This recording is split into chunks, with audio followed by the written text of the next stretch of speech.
Good morning.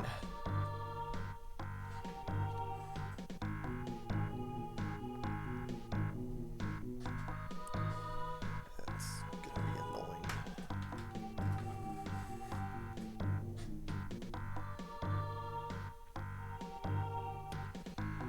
Chili hoeing, ginger,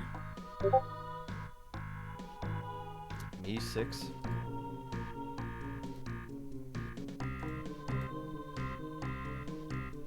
Riley DB 132, welcome one and all. Pinky, it is not 1 a.m. Mic is off? How could my mic be off if everyone else recognizes me as saying good morning? That might be an issue on your end.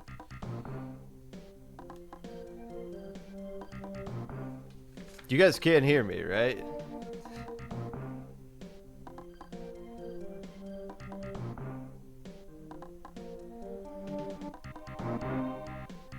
Okay. It's like, I can hear myself.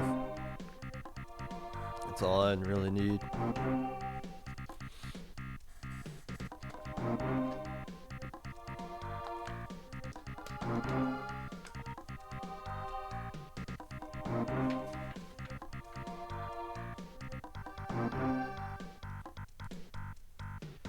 Is this recorded? Yes. Yes, everything you are seeing right now is pre-recorded. Everything. I recorded this 3 months ago.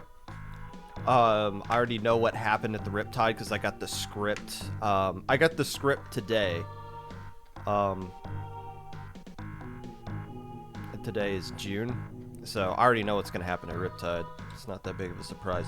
Hey, by the way, to all the EU people in chat, my condolences. You got what you wanted. You wanted Nintendo to do an event for you, right? You got it. Congratulations. And the monkey paw curls.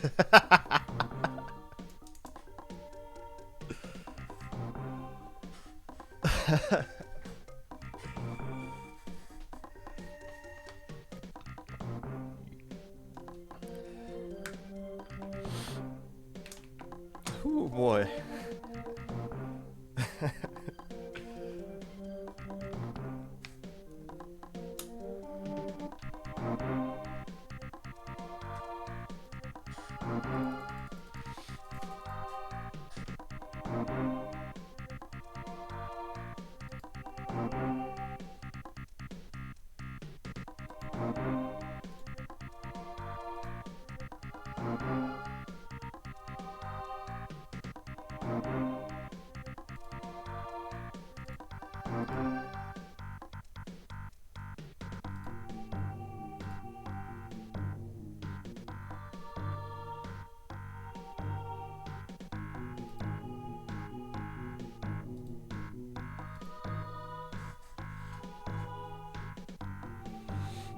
When do you get your strip copy? You'll get it sometime in July.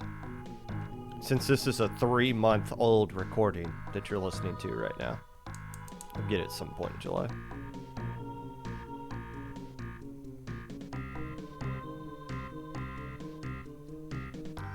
No, it's not. Well, I mean, I'll talk about it briefly. If I'm gonna talk about the crapping of the bed, which is Nintendo's once again failed attempt to do anything competitive, especially in Europe, I would need to bring in somebody from Europe who's actually there, which I might try to do next week, honestly. Next week's gonna be Super Jump preview. I'd like to get on some people to talk to them about Super Jump and just be like, hey, so what happened with this? It'd probably have to be like pre-recorded though. I've had EU people on before, but I don't like having them on. I mean, you could probably get some more alert answers from. Oh, actually, no, you could probably get some more truthful answers out of people in Europe when you talk to them at 1 a.m. their time.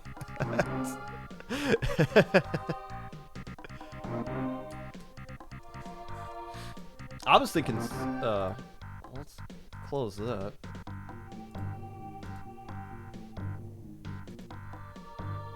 I don't know, I'm going to watch Nebula, I think, was going to do a stream at some point talking about their experience with it. I mean, they won. But I might reach out to somebody.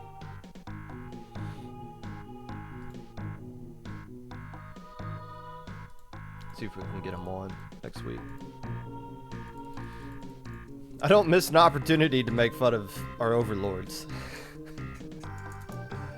It's one of those, I think we appreciate what you're trying to do, but if you just gave this to the actual community, they'd do it better than you. Like, just give the community resources, but I mean,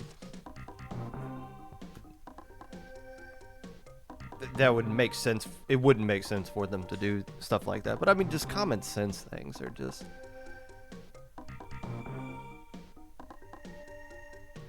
lacking across the board. Spore did do a stream. Okay.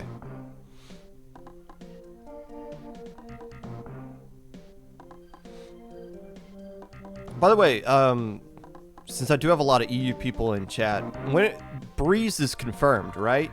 When is Breeze supposed to be? I'm pretty sure that's confirmed.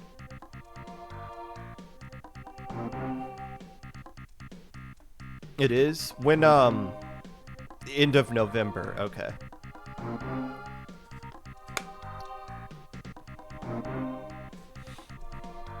The 25th and 26th. See, in the States, you could not do a LAN. Yeah, there's no way you could do a LAN on that, because that's Thanksgiving weekend for us. Where we celebrate being thankful that we're no longer a part of you guys and we came over here to the better part of the world. Yeah, that's Thanksgiving weekend.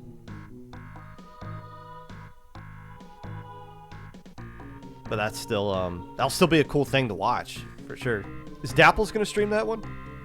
Has that been, like, announced or anything? I'll watch that. No, Dapple's is not. Or has it not been announced? Well, Pinky, Harry, I know you don't know, but Pinky would know. We should have more lands during summer break. Okay, you would think that's such an obvious thing. Why don't they just do it while nobody's in school? It's almost like the prices for the venues skyrocket during summer breaks. So yeah, you could have a land during summer break, but your registration fee is probably going to be a lot more expensive than that. You guys think, well, it's so obvious. Why don't they just do things like this? There's usually an obvious answer that's just you don't think about. But yeah, Summerland would be fantastic. You don't think. That's why you're here. I do all the thinking for you. You've come to the right spot.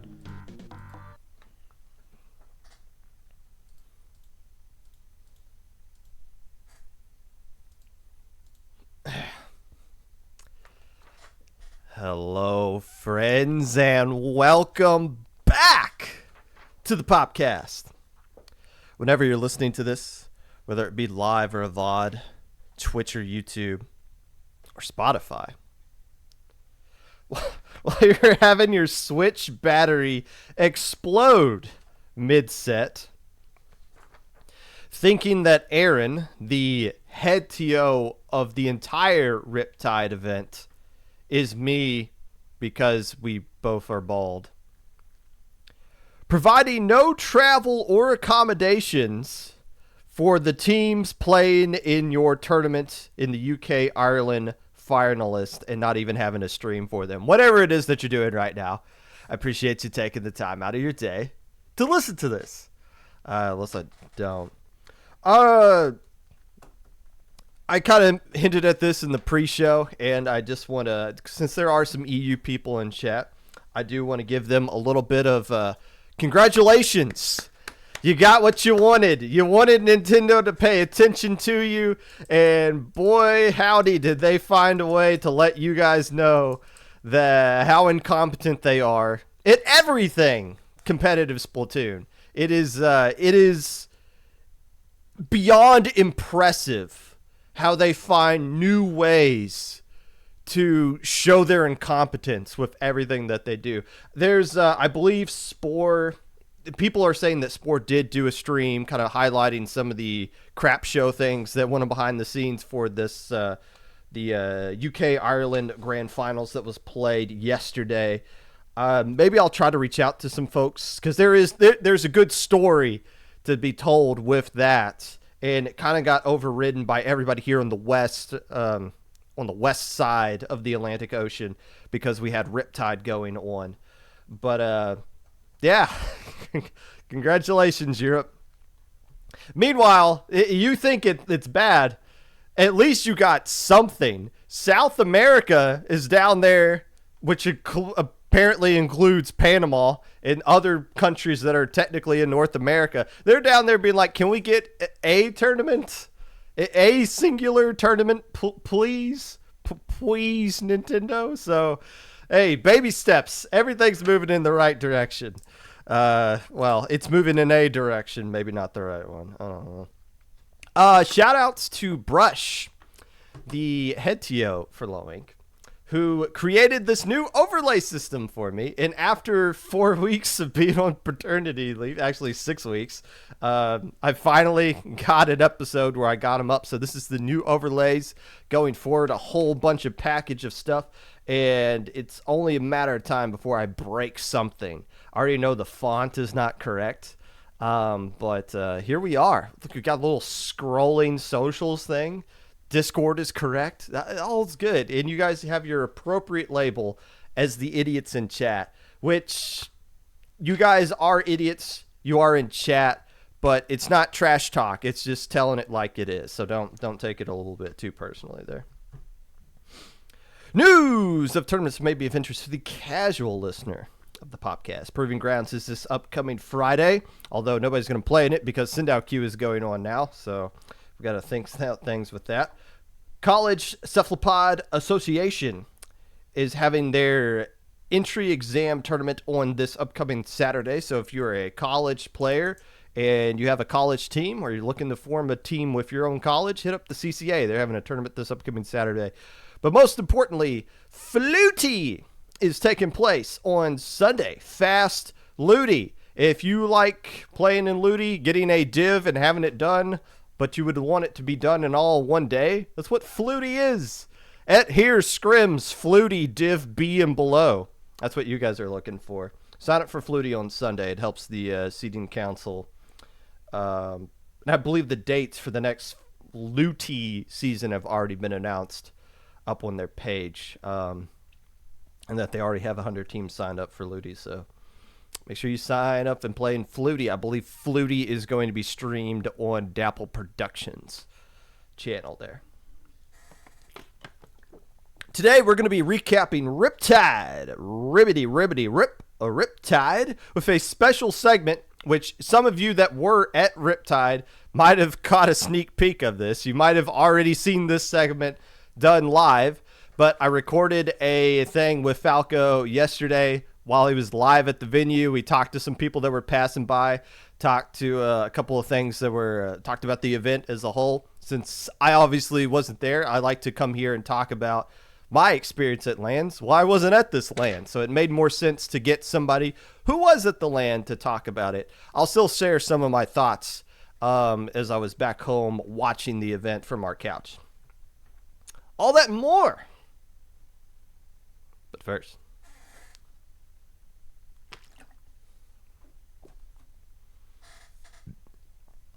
so Riptide happened this past weekend.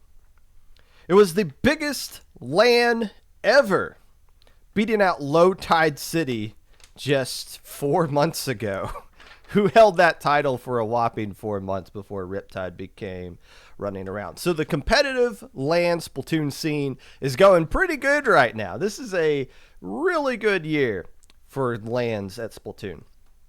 So what's next? That's the thing, right? So a lot of you are at your airport right now, or you're driving in your car home, or you're cuddled up in your bed and you're dealing with that post-LAN depression. I always feel that way about anything. I get back from a big vacation or time off from work, which I have to go back starting tomorrow. But anytime you're looking forward to something and then that something happens and you're done, you always start to feel depressed a little bit about it. Well, the cure for that is to find something else to be excited about. The next thing. You're always chasing the next memory until you die. So what's the next memory that we're chasing here? It was going to be in October with the big house. Until it's not. Unfortunately, as a statement was released by, I believe, Raised and Magic joint statement on the umsmash.com website, Big House has officially been canceled for the year of 2023. Damn! That sucks. What was going to be the next big event, the second straight year that Splatoon was going to be at a Smash Super Major, is no more. No Big House for you guys. You don't deserve it. Now, initially, when I was seeing that that Big House was going to be canceled for the Splatoon side of things, I felt like this was a big blow to the Splatoon LAN scene. And now, after seeing the success of Riptide and having a little bit of time to digest the news of Big House not running for Splatoon, I start to realize, okay, it's not really that huge of a deal for the Splatoon scene as a whole. It's not a positive thing, but when you step back and kind of look at it from a more relaxed perspective, it's not really that big of a blow to the competitive scene. When you think about the huge success of Riptide, it heals that a bit. But one of the reasons Riptide has been so successful, outside of the fact that it's located right in the heart of the Midwest, and outside of the fact that it's located at a giant water resort where you can get a hotel room in the same place as the venue and you can just drive there. You don't even have to drive there. You can just shuttle there and you can do everything at that venue, unless you want to go eat food that's not crazy expensive. Then you need to carpool with somebody. Other than those things, one of the reasons Riptide has been successful is that it is consistent. Riptide hasn't even been announced for next year, but most people are already planning for it to be a thing next year. Same thing with Low Tide City. Low Tide City is a thing that is going to take place, we assume, next year. It hasn't been confirmed, but you already see people, after what happened with Riptide, the success and the fear of missing out, start to realize, oh, I want to save up. I want to go to Low Tide City. And you're already seeing people in their Twitter accounts, Sir Skits, soon, Low Tide City.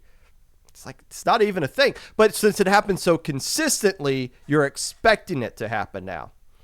When the first Big House Splatoon event was announced, it was announced during a Smash Summit event in the summer of last year, with like 3, 4, maybe 5 months. I can't remember the exact time frame, but it happened. It was just like, hey, Splatoon's going to be at Big House in like 4 or 5 months from now.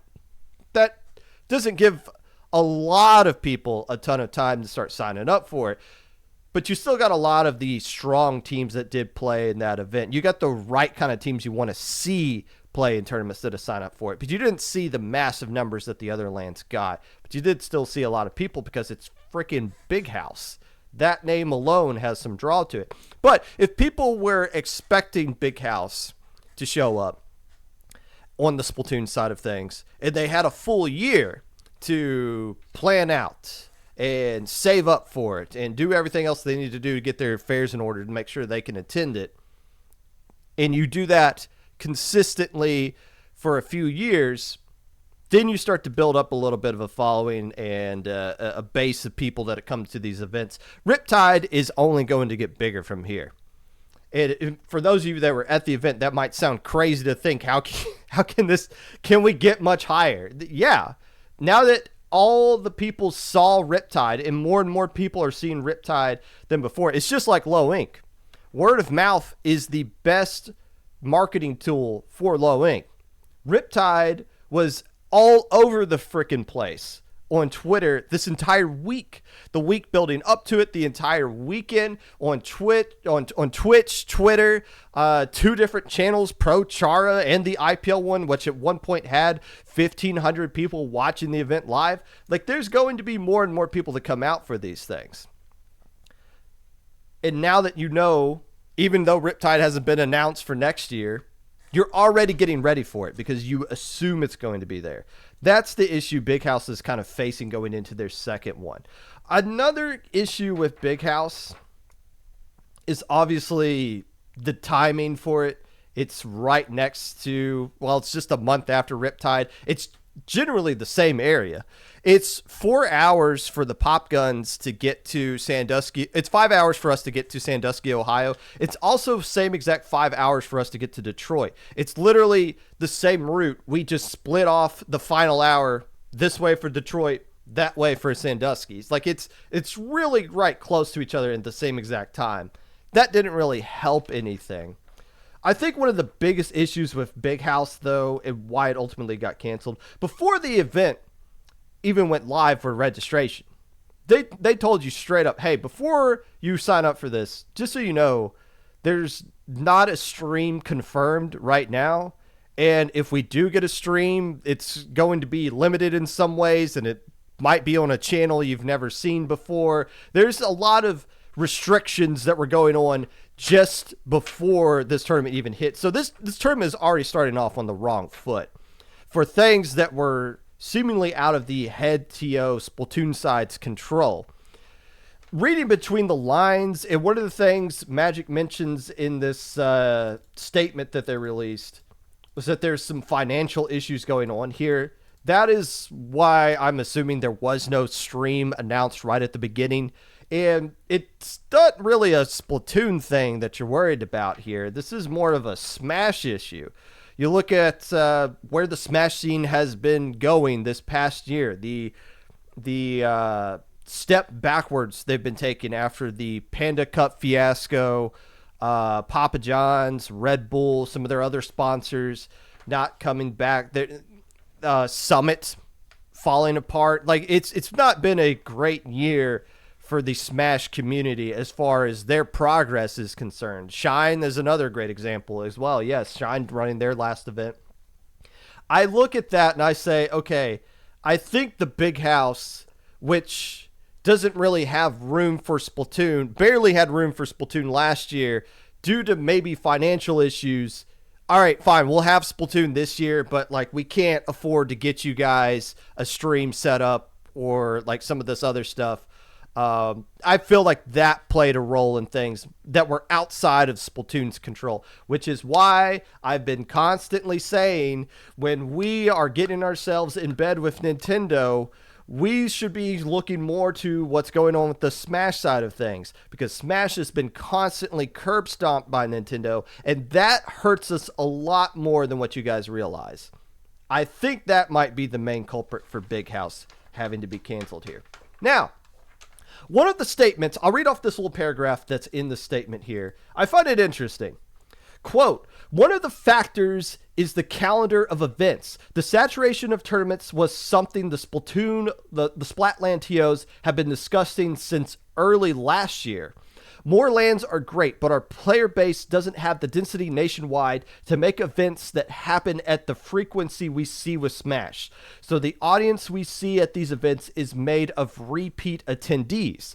Everyone's wallets are hurting this year, and most players can't afford multiple trips in such a short time. Or if they can, they could also risk burning out. Combined with the timing of the school year, Big House fell on a very awkward spot on the calendar for players, end quote. Now, as I read that, I that's the one part of the statement that I personally find a little weird. I mean, yeah, if you think about it, it makes sense. You do see a lot of people traveling to some of these same events, and if you're bronze, you pretty much live at all of these events. However, when you look at the success that Riptide and Low Tide City has had, and Gridlock, and all the locals popping up in Southern California and Arizona and Ohio, and you see everything going up in the right direction, you start to get the sense of like, really? That you're concerned about people not having money and burnout for these things? Some people can't go to some of these events because they're not in a good location and don't have the money to fly out to them. Yeah, but there's a lot of people in certain areas that would go to them because they can just drive there. Now, the problem, as I mentioned with Big House, why it kind of makes sense in that statement is because Big House is, again, so close time-wise and proximity-wise to Riptide, and Riptide's just a better venue, whereas Big House was just going to be the better legendariness, allure of the tournament. We're at the Big House. And Detroit was lovely, but Metrolands are nothing compared to at a giant resort lands. They seem a little bit, they're different, but I think the giant resort lands are a little bit better. It also just kind of comes across as like also, like when you're making arguments for something and you're just coming up with extra things like, the Rams are going to suck this year. Also, Cooper Kupp is hurt. Also, maybe they want to tank because they want to get Caleb Williams. And then it's like, okay, maybe you're just looking for extra things to add on top of that. But if there's one thing I could say about that statement that makes me interested in something I would wish to see going forward in the competitive Splatoon scene as far as lands are concerned. What I would love to see, how about a tournament that's in a new part of the country that isn't close to any other land that's already going on, either in location or in the time of the year that it takes place? How cool would it see? How cool would it be if we could see Splatoon lands return to Northern California for Genesis number 10 in January? That would be so awesome. And with Big House stepping away, the best thing that Big House brought to the scene was that this was the tournament you wanted to win. Riptide, Low Tide City, those things are great. They're not drawing the top level teams out. They draw a Starburst and some, well, here's Smoothie. Uh-oh. And then we thought we were going to get an exciting grand finals this last time when Last Light swept FT Win, and then FT Win realized, oh, we're pissed off now. We're just going to 6-0 you guys. And it's like, oh, crud. Things like that tend to happen. But at Big House, you had all the big dogs, all the top players in North America and teams in North America signed up or made pickups with each other and played in that event. That was an event worthwhile, even though Starburst curb stomped everybody. It still was the best teams North America could produce at the time. Genesis 7 was the last time that Splatoon was at Genesis. This was just 2 months before the nation shut down in the pandemic in 2020. The teams that played at Genesis 7, if you want to think back to who these guys were back in the day, you had In Control, not Red Sun, the old In Control. This In Control had Biscuit on it. Quantum, Sayonara, which was sponsored at the time, I believe, A2M Sayonara, Enlightenment, Prophecy, Azure, and FT Win. The winners finals for this event went to a Game 5, FT Win beating Quantum. Grand finals of this event did not go to a bracket reset, but the first reset did go to a Game 5, FT Win beating Sayonara in a Game 5. This tournament had all the top teams at this time, had some strong players from Europe come over, and had a grand finals that was worthy of a Splatoon LAN. You've never really seen a Splatoon LAN quite like Genesis 7 since then, as far as the number of strong teams coming out and playing in it and the epicness that was the final matches that were on stream. Now, why is Genesis no longer hosting Splatoon. They haven't had it at Splatoon or Genesis 8 or 9. My sources tell me, take that for what it is, that the Splatoon or that the TOs for Genesis at the time, the past couple of years, have felt like Splatoon wasn't profitable enough to be worth putting together to host at their event. And fair enough. I think a lot of people who don't understand how expensive Splatoon is would be surprised when you stop and think about it. I could host a Smash LAN on this monitor right here, right now, with as many people as we could, 2 people at a time. To run a Splatoon LAN to play just one set requires this times 8 times a bunch of other cables that's not necessary for Smash, times a whole nother TM1 or different voice chat modules that you need for every single station. The equipment you need to run Splatoon LANs are very, very expensive to put everything together. And when you do the stage, like Riptide had this last time, there's no way. That looked like a game show that they were hosting up there. It looked really cool. I guarantee you it's not a cheap thing to put together to have all that run. So some of these Smash TOs have looked at Splatoon and be like, okay, is it really worth it to have this event here? And that's why the success of Low Tide City, where they literally put the legal amount of people they could fit into that room with how many signed up. They were not expecting that many people to sign up. With Riptide breaking all kinds of numbers, 70 freaking teams signed up. More teams played at Riptide than are allowed to play on SOS on a weekly, where anybody can play that. Riptide, you have to be in a specific location and pay money to go play in it. And you got 70 plus teams going in it. Splatoon is making a lot of noise across the board here. Is it enough for us to finally get Splatoon back at Genesis? Probably not. But that is the thing I wish to see.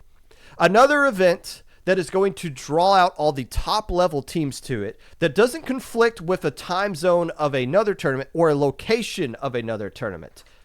Everything that's listed in that document is not a factor when it comes. Well, maybe the financial thing is probably still the thing, and that's probably why it's not going to happen. But still, as we're looking at the future, where can things go from here? That is what I hope ultimately gets to happen. Will Big House come back next year? They're saying at the end of this one that it's not out of the realm of possibility, essentially.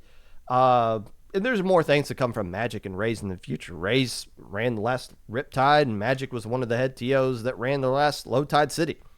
Things are looking great for those two. They're going to be just fine. But for the competitive scene as a whole, I think we're in a good spot. I think Big House being canceled isn't the death blow or the, how are we going to recover from this? We're going to do fine. I think there's still growth to be had. And even the concerns the Splatland TOs admitted that they're having with the oversaturation of tournaments and burnout and stuff, there's still ways to work around that. So I'm excited to see where things go in the future. It can only go up from here, which is exciting because where we're at right now is pretty awesome.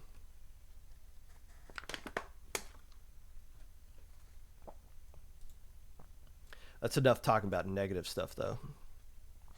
You guys are here to hear me talking about y'all at Riptide. Let's get into the weekly recap first.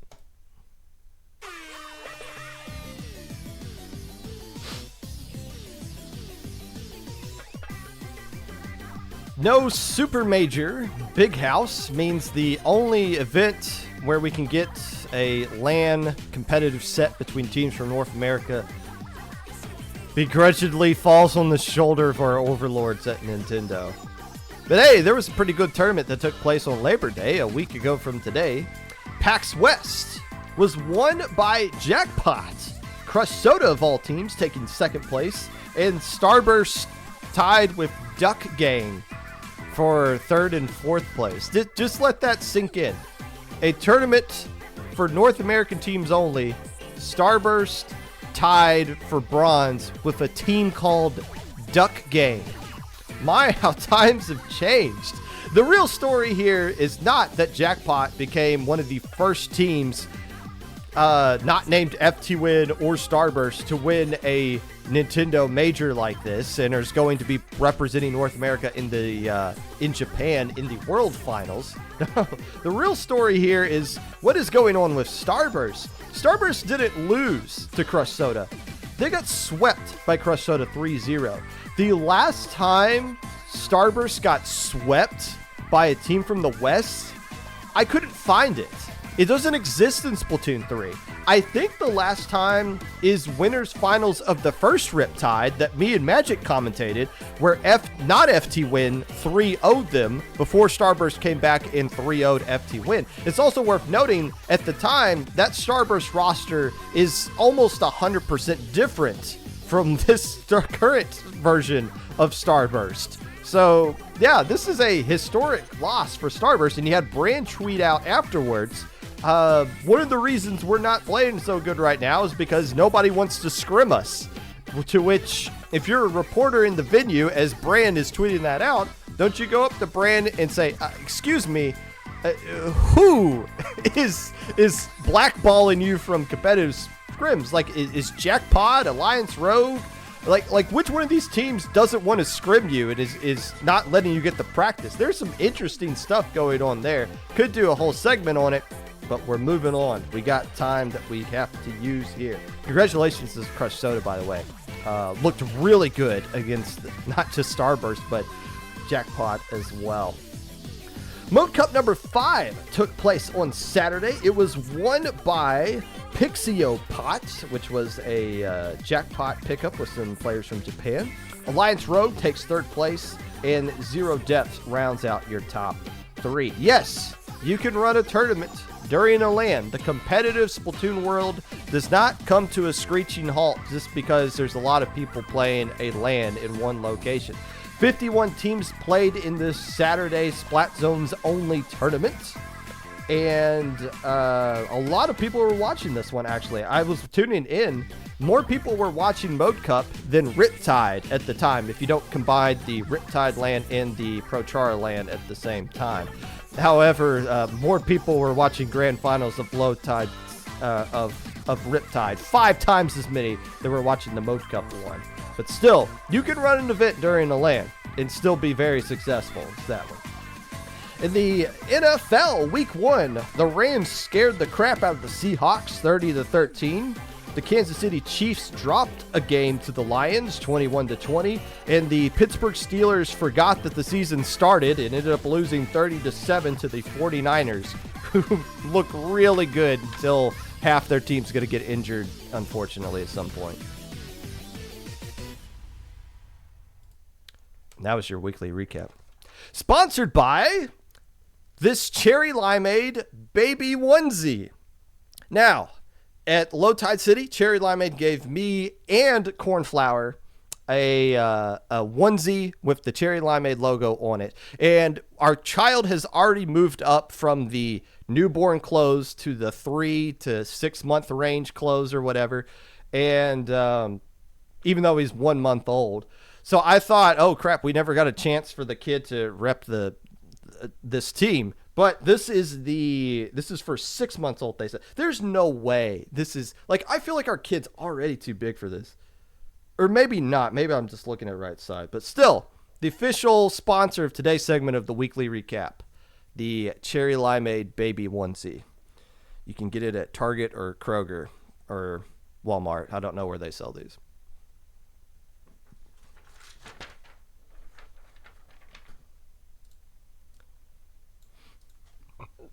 Greg, if you want to hand me down, just let me know. But our kid's going to grow out of that thing pretty quick.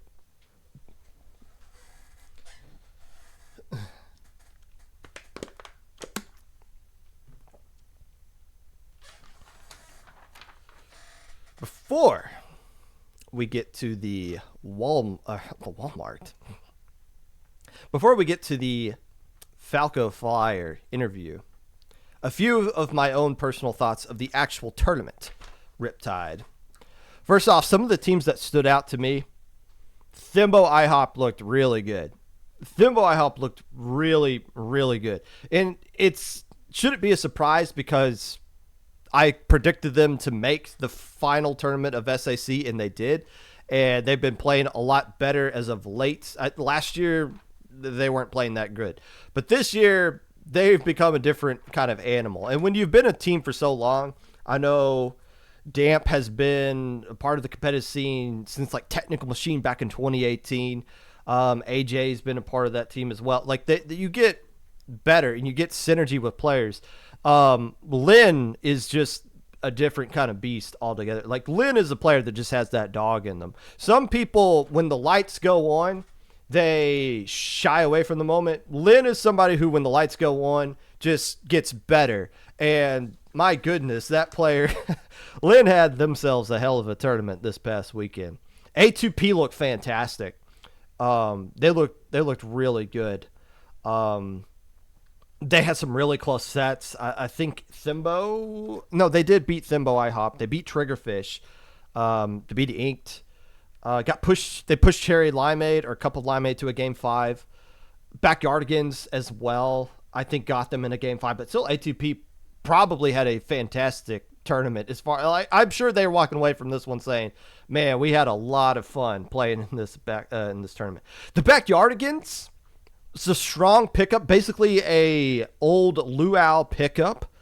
Sir Skits, Lock, Squeak, and Kami. I was surprised to see Kami on stream. Kami, for those of you who didn't play against Luau back during the pandemic, you couldn't get past their Tetra player. They had so many weapons, but you never get to see them because you couldn't get past their Tetras. Like, my team fought nothing but Tetras, it seemed like, during the pandemic. Nothing but Tetras.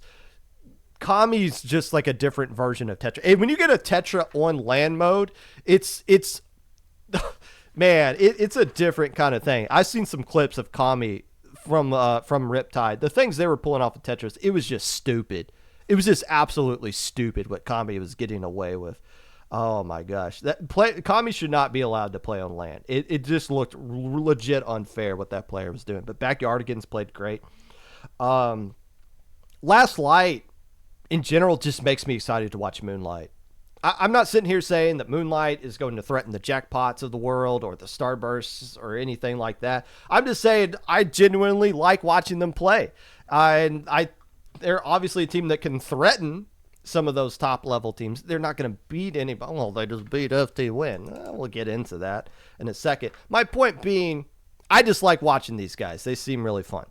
Before we get into the Falco video, though, there's one topic I want to hit on. If you were watching the event, either live or on the stream, you were noticing during grand finals, after every single FT win, Keo stood up, looked at Basil on the other side, and had something to say to Basil. Mostly baiting Basil into using the E-leader, which, as you're watching that set, you're like, what? Man, maybe they should use E-leader, which is funny they didn't do it until game 6, especially when it's a counter pick scenario and Last Light kept losing, and they had the option to constantly counter pick something that would have made them comfortable to use E-leader, and they didn't do it till game 6, and they looked great on it. But that's not the point. The point is trash talking at a LAN. Now look, Basil tweeted out today that they didn't really feel that cool about Keo calling them out. They felt like it was more personalized calling out to things, and doesn't like that everyone's talking about it or saying, here's how Basil should respond to it. That's fair. However, people are going to talk about it when it's 1,500 people and however many are watching it live. Like the whole competitive community is looking at this thing. People are going to talk about it, and people are going to have opinions about it. It comes with the territory. If you make grand finals and have that many eyeballs on it, more people were watching that set than watched anything on Ink TV, which is absurd. Jackpot beating Starburst was huge. Alliance Rogue beating Starburst was huge. More people watch this. That's just a fact. People are going to talk about it. But what you guys can't do is say how certain people should take trash talk because everyone's going to take it a little bit differently. And it depends on what the trash talking is. And it's not just what you see. What you saw Keo do, you don't see a lot of that. You see Keo do that all the time. Keo and Zero literally screaming at each other's faces at Big House last year was cool to see. And they would always hug it out afterwards. But that's not new for them. But there's trash talking that goes on almost every single set that's not on stream. How many times that you guys play a set do you hear your opponent say, they suck, oh, these guys are trash, we're so much better? How many, the one default scream that for some reason is a thing in this community, I'm better. Okay, all right, you're better.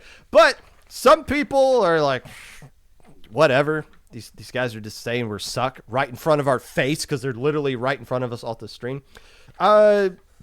Some people get not just like visibly tilted at that stuff, but like visibly triggered at some of that stuff and don't really respond to it in a healthy way. So to sit here and say, from my perspective, everyone should see trash talking the same way as me, it's not going to happen. That's just not how it works. Now, my personal perspective, I've been hearing trash talk since I played Little League Baseball when I was 9 years old. Like, I get it. I don't have a problem with people trash talking me. You know, if somebody made it personal, said something about my wife or kid, then that crosses the line. We're not talking about the game anymore. We're going to have some words. I'm not going to physically punch anybody, but we're going to have a little bit of a side conversation. But if there's any trash talk in the game and I have a problem with it, there's something you can do about it. It's called beating them. And if you can't beat them, they're going to do whatever they want. That's why I don't have an issue with somebody squidbagging in low ink. If you don't like somebody squidbagging you in low ink, do something about it in the game. And if you can't, sucks to suck, sweetheart. I don't know what to tell you. They squidbagged you. Cherry Limeade is notorious for this. And as wholesome as Cherry Limeade is, and as awesome it is that I threw the onesie over there, Cherry Limeade will tell you that you suck to your face. There are people talking about that. When I played Cherry Limeade at Low Tide City last year, we played them on stream, and every time they got a splat against you, all four of them in unison, yeah! And they weren't doing that to like pat each other on the back. They were doing it because they wanted you to hear them celebrating that they splatted you. And, well, my team started to reverse sweep them on stream. And as we started to beat them more and more, we noticed that, yeah, suddenly didn't really appear anymore. And, you know, you hug it out. There's nothing negative about that. Like, most people hug it out after a set. FT win, last light, maybe there's some rub it the wrong way kind of things going on there, but you still saw some respect from both teams at the end there. Personally, I don't have an issue with people trash talking, settling in the game, but you're not allowed to say how other people are, oh, well, just get over it. Oh, it's just competitive. See, no, not everyone's going to take it the same exact way you are. Just keep that in mind. If you want to trash talk your opponent, go right ahead. And I'm not a LAN TO, but I have not seen a LAN TO at this point step in until now. I'm not saying they won't. I'm saying if it crosses a certain line, I bet you a LAN TO will step in. But I've for most of the part, and on the Smash side as well, I've seen them we'll just let them handle it in the game. But if you rub somebody the wrong way and they get a little bit beyond tilted at you, that's your fault for trash talking them. Not, and well, I mean, everyone's responsible for their own actions. Is basically what I'm getting at right there. The trash talker and the person being trash talked at. Just something to keep in mind. Not everyone has to see it the same exact way. That's enough talking from me. Let's go back in time to a live conversation we had with Falco Flyer at the venue yesterday as everything was setting up or wrapping up. So joining us live from the Riptide venue, commentator, streamer, host of the previous episode of the Popcast, and the official Popcast live land correspondent, Falco Flyer. Falco, how's morale in Sandusky, Ohio? Honestly, this was the most hype major land that we have had in a long time, I think, for really obvious reasons. One of the teams we thought would be grand finals first, not being there. But other than that, having this be the largest Splatoon 3 land in North America, it definitely shows. The energy was here. You guys got to see a lot too on the stream. I think there was a lot of really great production stuff. So you got to see all the hype as well. So it was really, really cool. Is that Crown 9 behind you over there? I saw. That was Dan. Yeah, I saw some smoothie. Come here. We're talking. Hello, what's up? I realized that you can't hear Popcast, but Dan, you did really well today. Thank you. Amazing, making a really far run. So, how are you feeling? Feeling pretty good. I'm pretty proud of my team for being able to make that far. It's a shame that I'm playing Zach and not Force Pro, but unfortunately, that's just how it is nowadays. Yeah, Yeah, but you're happy with your placement? I'm happy with our placement. Yeah. Definitely looking forward to going to the next land, especially with these guys. Yeah. So how did the half sway smoothie? Oh my gosh, that is very interesting because they say like half the smoothie is like, oh my gosh, we're playing with smoothie. Then they say the other half, and it's like, okay, these two teams are like together. It's so funny. But yeah, we definitely have like two different like fan bases coming together. It's so fun to be able to work with these guys. Yeah, that's great. Because Saf and I, we commentated one of your sets. We were mentioning like all these top level players, no matter the teams that they play with, having pickups and whatnot, they would just do really well. Really well together too. Absolutely. So, yeah, but congratulations. Thank you. Let you go on about your day. Oh yeah. You have a good day, man. Thank you. Thanks. So we have it on the record. Crowd 9 is satisfied with losing to Red Sun. That's good to know.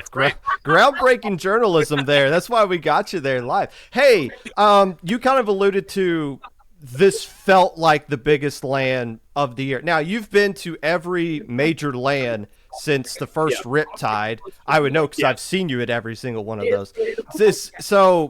And you were at Low Tide City last time. What made it feel like it was as big of a LAN as what it actually was? I think it was just the sheer number of people who were here the entire time. Last year for Riptide, with Splatoon 3 being announced, and we kind of talked about this too, and then everyone kind of felt the same way when I talked about them. But a lot of people were just in their rooms playing Splatoon 3. People were in the venue literally from start to finish this entire time. So I think that's why we're in the same room that we were in the last 2 years. But there were just way more people. We had stations too. I think we had 8 stations this time around. I believe previously we've had about 6. But then, there's just even more in this room too because we had the charter stream. We had an entire other section that was set up. So, again, I think just the sheer body of the people that were here really made that. Yeah, and how did they do the 2 stream thing? Like, was there 2 battle stations essentially set up? Where was the second stream station? No, that's a really good question. We're talking about how we're talking about how 2 streams came about. Perfect, there was perfect question. Yeah, so the main set, you guys got to see it. There was a lot of Genie and JPEG were the ones walking around. But the second one is actually like when you walk into the front, and then right off to the right side was another commentator section. It wasn't as elaborate as this one, but then we just used like a table 2 as the charter stream. But there was nothing fancy for that. Like you couldn't really watch that. It was just like watching any other stuff. Nothing fancy about Pro Charter hosting the biggest LAN ever. Here we go. Okay, get a little bit more in the shot there, Krim. There's a question I want you to ask Krim, because every time Cherry Limeade beat someone, somebody was bitching on Twitter about their Kraken. Can you just talk about why that blob worked out so well? Or ask Krim about that. Yeah, so Popgun is asking about your blob and how it worked because everybody was complaining about it on the Kraken on Twitter. So can you walk us through that? So basically, we built our comp around giving as much chip damage and Blob Deco as possible. So like I was playing Viper, Muck Up was playing Splash, and Sonny's playing BP. And we spread out as much as possible on neutral and offense to just get a lot of crossfire. And so especially like whenever someone would be damaged, like we would call to each other. And so Pika was always like blobbing someone, getting line markers, and then they crack him to stall time to also allow me to get back in if I died. So like our comp was built around chip damage and blob loves chip. So like we were just giving Pika the opportunity to pop off and play the game, and just also stall insane time, and also just get easy kills. A lot of the chip damage, a lot of pushing through with that. Yeah. How's Cherry feeling about their I placements just today? played both on us this weekend. It was just for the sole purpose of chip. Yeah, I get that. How's Cherry feeling today? We're feeling pretty good. We got fifth, and our set with Crown 9 felt extremely close. Like we said, the first two games, the third game was kind of rush. Yeah, and you've had 2 game ties back to back. Yes. So we have attention. Breaking news. It's breaking. Hold on. The news. Ultimate Frisbee crew. With Gem is starting soon. Yes. Okay. You know, along that line, thank you, Krim, for hopping on. Cherry Limeade Cup of Limeade was fun to watch throughout the event. Before we get back into the tournament, since Ultimate Frisbee's going on, what was the social life for this one? I know you are always trying to find a fire pit equivalent. Did you find one this time around? Not really. So, a lot of us got here on Thursday, and I would say really the only gathering place we did was the left of the arcade when you go downstairs. Yeah. And we were inside for the most part, but I think it was Thursday and Friday we had a crew there, but not a fire pit part of crew. So it was, again, it's still, you can't replicate the fire pit at LTC. But I will say one thing that they did this year that they haven't done with any other Riptide is they allowed Riptide attendees to go to the water park after hours from 10 to midnight. And a lot of people, especially the TOs here, were really happy about that because that was a time they didn't have to do anything. That was a time where literally nobody had to do anything. So I will say the hot tub was very crowded and disgusting, but everything else there was a lot of fun. Okay, glad. I'm glad that people enjoyed that because when I saw that, I was like, oh, that's really cool. They didn't have that before. Hi, Jeannie. How's it going? Get Jeannie's thoughts about the event. Jeannie, what's going on? Thoughts overall for Riptide? I think it was really good. A lot of people. Tournament was great. We had so many fun matchups on the side. We had 2 streams. We just literally couldn't catch it all. We had to be at the event. When I went up to go to my room and eat food, I just felt like I was missing so much good action. Yeah, there was a lot more migration from table to table this time around too. So a lot of very close sets have been off stream. Thank you, Jeannie. And I think a lot of people did a really good job posting stuff on Twitter and keeping everybody updated. Like Dis was doing that a ton. They'll show clips from every single set. So come here. Get in the shot, jackass. There you go. It's the fake. It's a fake microphone. By the way, I heard JPEG said that I was dead to him on Twitter. I'll let you do this for a second. Oh. Welcome in previous host of the Popcast, JPEG, the man behind. Hey, good job being the MC for this event. By the way, I saw that. Yeah, Crack and DeAndre asking me, and I was like, "Is there anyone else? Because why me?" But I did it. I think I did great. You had to step up, man. You did a good job. I think the goal is, if you're going to be an MC, don't overthink it. Just do it live. Were you you said you didn't wear your beanie the first day, but you wore it the second. Was there like a clear, distinct difference between yes people that recognize you? That's it's like my identity right now. There, fair enough. Overall thoughts on the event. You've been to every Riptide. How did this one feel? We got new audio mixers, and they gave us a little bit of trouble. So I think the conclusion to that is there's no good way of doing this. Extremely fantastic. Actually, no problems with that. But yeah, a lot of maintenance caused a lot of delays. But overall, we're here. We finished up. It's great. It's been great. Really hype matches, really hype crowd. I'm really happy to see a hype crowd. Yeah, from where I was sitting back at the couch with a crying baby in my lap, it looked fantastic. It looked like a lot of fun. And I'm glad you guys had a blast. Any closing thoughts that you have to say? Are you happy you don't have to run Low Ink next weekend? Yes. I am. Funny for you. I've been bothering the top teams to get on IPL versus too. So hey, Keep an eye on that channel, Popgun. Yeah, I'll be keeping an eye on it. Yeah, I've had Saf bog all the commentators so we can get them on for Proving Grounds on Friday. So the IPL engine doesn't stop there. Hi, hey Kermit Glitch Cactus. All right, that's enough of you. We've got enough. Hey, Hey, I heard you say that I was dead to you. I heard that live, so don't think that ever slipped by. Yeah, that's what I thought. That's what I thought. Hope he didn't bully you too much. Hey, this is exactly what I was hoping would happen. I know. Yeah. No, literally, Grand's like just finished, and I didn't even see the trophy stuff, so I was setting this. I'm gonna lift up my laptop and show you what I'm doing. Yeah. I have you on this chair on the table, like my laptop. Yeah. So this is the setup that we have. Yeah. But, no, they're kind of cleaning up a few things. A lot of people are actually still in the venue at this time, but I know the ultimate game is going to be starting pretty soon. I'm not going to do that. I'm going to be driving back to Cleveland pretty soon. Oh, okay. Yeah, you're heading back out tonight. Yeah, staying at my parents. They have a house over there, so yeah. Be there.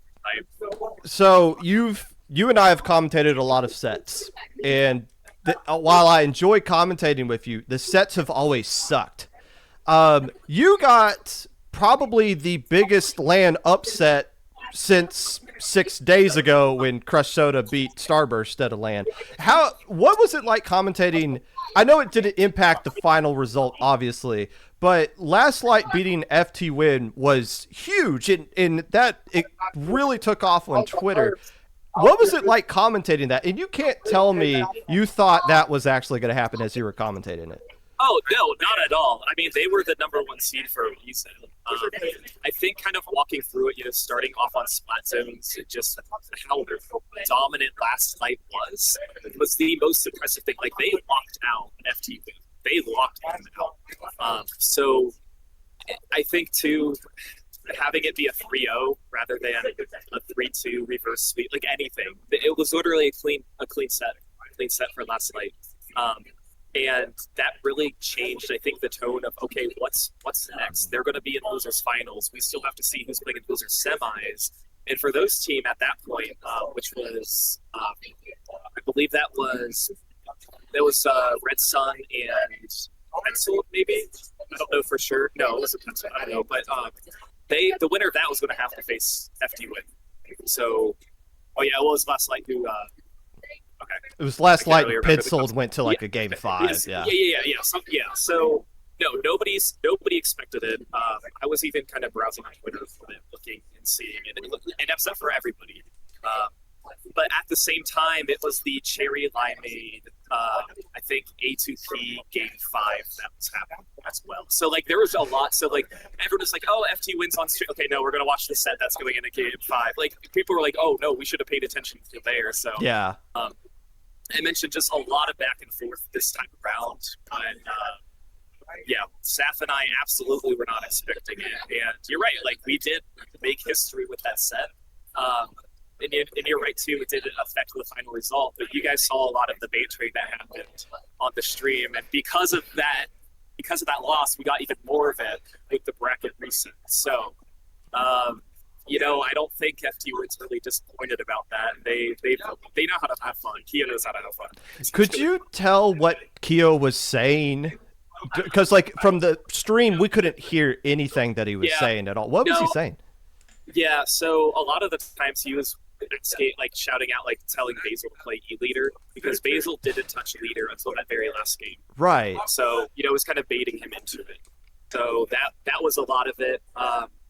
It just, I think just a lot of the friendly conversations that he likes to have with them too. So, but that was really it. I feel like after every game that happened, everybody knew that he would kind of stand up and say something. So we all tried to like tune in, but it was even for us a little difficult to hear. But it was always, about the other team just saying like, do this. Why don't you do this type of thing. Well, that's, as I was watching it, I was thinking like, why is Basil not using more E-Leader? It seems until that final game when they were doing great with it, until it at that point you're already down the whole 5-0, which it's too much to kind of come back from at that point. But still, great result for Last Light. And obviously FT Win getting the win there, as we all expected, just not in that fashion. What about the matches not on stream? You kind of talked about how there were some crowds forming around some tables. Were there any off-stream matches that stand out to you that aren't going to be remembered because there's no documentation of them? I don't know if it was streamed or not because I wasn't there to see it, but Fembo IHOP beating Take Your Meds. I don't That know was if off stream. That was off stream. I saw clips of that. Yeah. Yeah, that one in particular, I think jumped out. So I'm trying to think of like what happened in redemption stages. And that was, I think, the biggest moment of redemption, the biggest last set. Now, at the end of the day, both teams did make it in 2016, but just having that extra hype, and I guess for seeding purposes too, you'd rather go against the number 2 seed. You'd rather win your group to move on, but that one was the big sense. The format of this event, 3 days. Now, Riptide's always been a 3-day format, but last year the Splatoon 1 was its own day, and then Splatoon 2 a couple more days, and everyone just played it just because we all signed up for it. You played in this event. Did you play all 3 days, or did you have a day off in the middle? Like, what was your experience? That's a good question. So I played just Friday and Saturday. Friday only consisted of pools, and then Saturday had one pool. There were a lot of people who couldn't get in until like late Friday night. So we did have one pool, like the last pool on Saturday morning from 10 to 12. And then immediately after that was silver brackets and then redemptions. So, and then Sunday morning had top 8 silver and top 16. So I only played on Friday, had the pleasure of playing FT Win in our very first set. And then, we played our groups, we played in silver groups. So it was it was fun. I mean, I played as much as I wanted to anyways. Like, I'm not craving more, you know what I mean? Like, you've mentioned this before, I've mentioned this Riptide. It's a social event with a tournament on the side. For most of us, I don't know about the people on stage during the last few sets, but yeah. Well, yeah, that's another point I was going to get at, because I've said that a lot, because it really is that way. But now that Big House isn't coming back, this is it for the year. But as I'm watching this from my perspective at home, obviously I'm not there to enjoy the social event of everything, but it felt like the tournament actually mattered this time around. And maybe that's just because we were paying more attention to it. There were more clips of everything that's put on Twitter. It felt like the actual tournament rose to the social aspect of this event for the first time, at least from my perspective. Yeah, and I think, it kind of touches up on a lot of that with having the most people here, not having Big House. People are going to pay more attention to this one instead. So, and I know, unfortunately, there were probably some people who were banking on going to the Big House who didn't sign up, and maybe we're going to go to Riptide instead if we're going to do that. But you're right, people did pay more attention. People knew to post clips on Twitter and have all of it. I mean, you tweeted about this too. Like, make sure you document the things that the stream can't see. That tweet popped off as well, so people kind of got the message, and it's fun to share those with you, especially when you're not there, and you can just live vicariously from all of us in the team. So you're right, and everything was heightened from the excitement. Well, one more question for you, then I'll let you start hitting the dusty trail there. Watch out for frisbees on your way out. Did you watch the two-player, one controller thing at any point, or? I tuned in on Twitch for a little bit. I was kind of like decompressing in my room. But from what I saw and from what everybody told me, they had so much fun with it. Whether it was the people playing, the commentators, or Doughboy running the camera, like operating and producing the streams, there were some fun overlays that he had in there. I think people liked it a lot. People really enjoyed it. But no, I didn't get to see it in person. I saw a clip of Magic rolling on the floor laughing at something. I was like, oh, okay, that tells me how that went. That sums it up. It was the perfect way to kind of end the first night. think for a lot of people to just end it in a season. Yeah. I got a question, and I know this isn't a question for you, but maybe just your general thoughts. The first land I went to was Genesis 7 in 2020 before the pandemic. There was a salmon run tournament there. If we have time to do side events, why are we not doing a salmon run tournament? Like, those are actual things. It's not a gimmick. Those are real things. No, and we even did it the Ohio land we went to in December. That Yeah. was an option where you have the seed, you put in the seed, see who gets the highest score. I don't know why those things aren't included. I would love if those were included. The person I was next to was mentioning why is there not a table turf card game? I don't play the game. Yeah, Table you know what I turf, mean? yeah. Table turf. Why isn't there a table turf side event to it? You know, whether it's even if it's just like 1-2 hour event. I don't know. Those are great things to add, I think. Are they, for me personally? Probably not, but they should definitely be included because I think a lot of people like it. Well, I'll let you go on head on out. Thank you for doing this again. This was awesome. Yeah. This was fun. Oh, yeah. It was fun for me. It looked like everybody had a blast. Definitely am going to have to find a way to get there next year with a baby somehow because I don't want to miss it again for sure. So thank you again, and enjoy the rest of your day, I guess. Yeah, my pleasure. Have a good one. And that was Falco Flyer a day ago, live from the Riptide interview. That was fun. That was a lot of fun doing that one. I didn't really know what to expect or what was going to happen, but I'm glad a lot of people came up and we got to talk to a bunch of people. I wish we'd said something to Siren, who was there, and Glitch Cactus. By the way, shout outs to Glitch Cactus, who recorded damn near every single thing that happened at Riptide. And hopefully somebody can take those clips, or more importantly, Glitch Cactus can take those clips and put together some sort of montage. So when somebody's like, why would I go to a LAN? Just watch this video. This is a cool thing to, this is how hype it is. You don't have to, you can just go to these things as a spectator and get just as much enjoyment as it is just playing in these things. Like, some people are like, oh, I don't have a team, or I probably wouldn't, if my team probably wouldn't do that good. It's like, that's not the point. You know, like, nobody but FT Win's going to win the thing, but you grow with a team, you enjoy it, and you have a lot of fun, and maybe you can get interviewed on the red carpet with Falco in the next episode of the Popcast. Who knows? So that's going to do it for today's episode of the Popcast. Next week, we're going to be highlighting Super Jump. Super Jump is right around the corner. The train does not stop. While I look for someone to raid, I guess I should pay attention to the highlighted messages for once. Chat got to pick the map modes for 2-player, 1-controller teams. We're forced to play. Oh, the idiots in chat did? We were intentionally picking the worst map modes possible. Magic fell on the floor, laughed when we forced them to play Turf War on Mahi. Epic Pikachu, you should not have control over what happens at a LAN like that, you silly goose. I'll say this, though. I mentioned the Salmon Run thing. At Genesis 7, they did have a Salmon Run tournament. And there were a couple of teams there just for the same, like, they only signed up for the Salmon Run event and didn't do anything else. Like, professional overfishers. And they used nothing but dapples. But there's different things. Like in Splatoon 3, there's different seeds you can do to where everyone plays the same exact game of Salmon Run, like the same exact spawns and all these other things. And you can control the same weapons. Like, there's ways you can do good LAN Salmon Run tournaments that you can't do online.